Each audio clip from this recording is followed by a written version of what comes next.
think the whole strength of what has happened has really come from the land.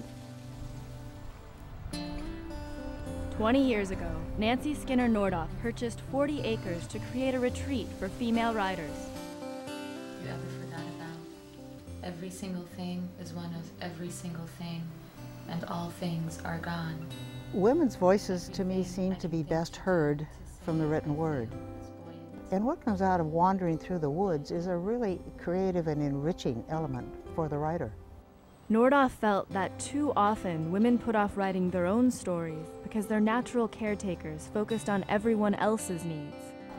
Hedgebrook, I think, gives us something we can't give ourselves very easily.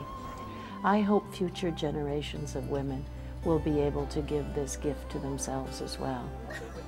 But until that time comes, and probably for 100 years, Hedgebrook must exist and go on and help this to happen, because half the human race hasn't been heard from yet very much.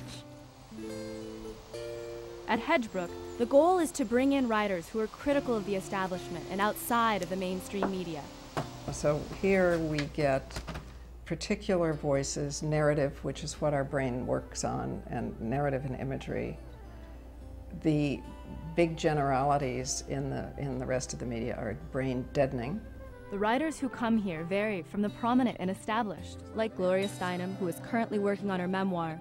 It's a book about being on the road for almost 40 years. When I started it, it was 30 years. I've been There's also radical spoken word poet Suhair Hamad. You find us in the pages of Howard Zinn. You hear us in the voice of Joan Baez, you know, Mos Def now. And there is that America, and I've always belonged to that America. I believe in that America.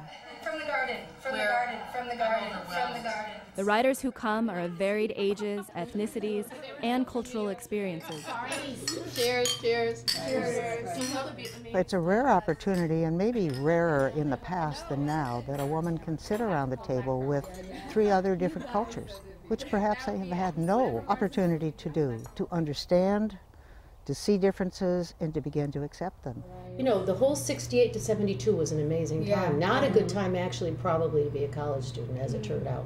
As you're talking, Carolyn, I'm thinking about just how that shaped who you were and your identity, and then how that sort of became your poetry, too. And I never connected all of that. I'm now writing a memoir trying to connect it, because I'm now realizing that all of this has something to do with what Internationally recognized poet Carolyn Forche attributes a torrent of her recent work to Hedgebrook. This place expands time for 15 days in October 2007. And I wrote more in those 15 days than I had written in 50 years of writing before that, in such a period of time. I was so grateful that I think I cried every day.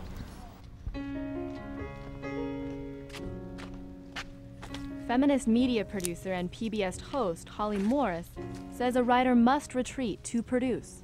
Whether you're a monastic or you're a writer or you're someone, whoever has to go deep and be alone to do whatever they do, to pursue whatever their passion is, that's heady stuff.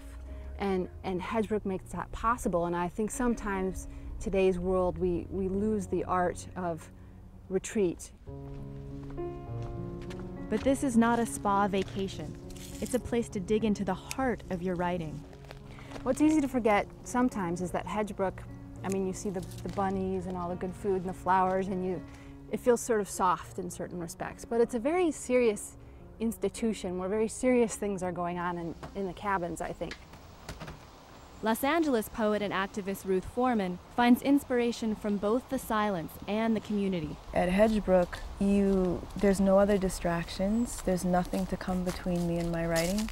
You can just share where you are.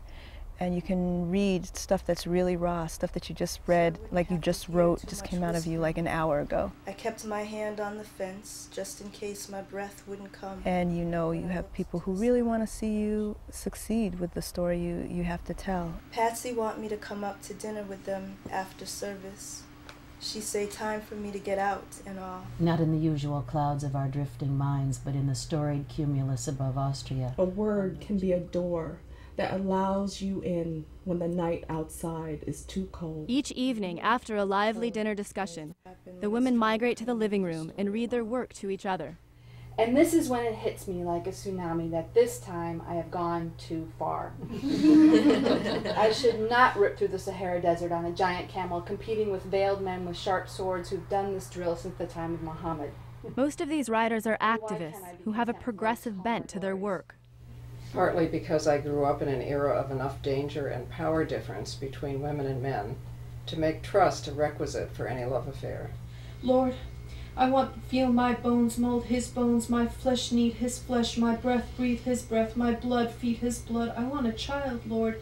I want a child. I want a child. I want to show the experience of the woman, both the vulnerabilities and the oppression, but also the strength. Parnaz Farutan is a Los Angeles-based inner-city teacher who is currently unpublished, but she thanks Hedgebrook for helping her put a dent in her first novel this past summer. And now I can say I'm a writer, and I'm working on my first novel. And it's not just saying it, it's believing it. I like that it's a kind of a praise poem. Suhair Hamad also felt more confirmed in her abilities. So Hedgebrook, when you are served with so much love and nurturing, you know, that from the garden to the table to the cottages, as you see, like we're served. Someone believes that what we have to say is important.